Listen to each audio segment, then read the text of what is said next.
Баршаңызға сәлем. Бүгін сіздермен молочная девочка тортының ең оңай әрі ең жеңіл дәмді болатын рецептісін ұсынамын. Менімен бірге болыңыздар.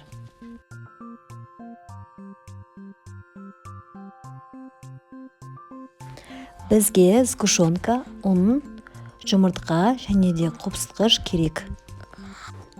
Қопсытқышты ұнға араластырып аламыз. Барлық қоспаларды салып, миксермен жақсылап араластырып аламыз.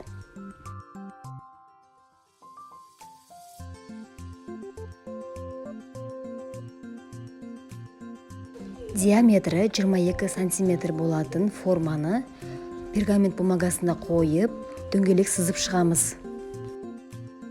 2 ас қасық қамыр салып, дөңгелек бойымен түзулеп шығамыз. Дәл осындай бізде 7-8 корж шығу керек. Енді духовканы 160 градусқа қыздырып, 10 минуттан пісіріп аламыз.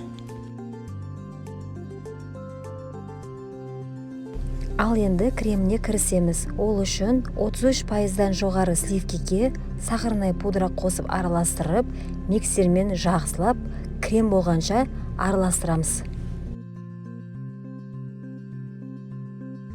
Корждарымыз дайын болған соң, тортты жинауға кірісеміз.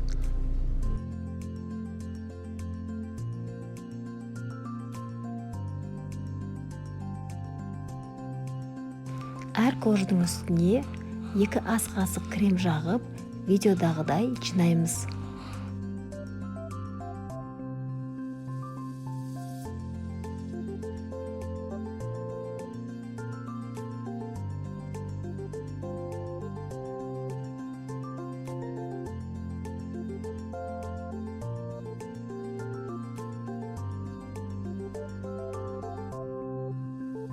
Ал енді тортымыз дайын. Тортты қалауларыңызша әсемдеуге болады. Міндетті түрде жасап көріңіздер. Сіздерге ұнайтынына сенімдімін. Видеоны соңына дейін қарасаңыздар, лайк басып комментарий қалдыруды ұмытпаңыздар. Назарларыңызға рахмет.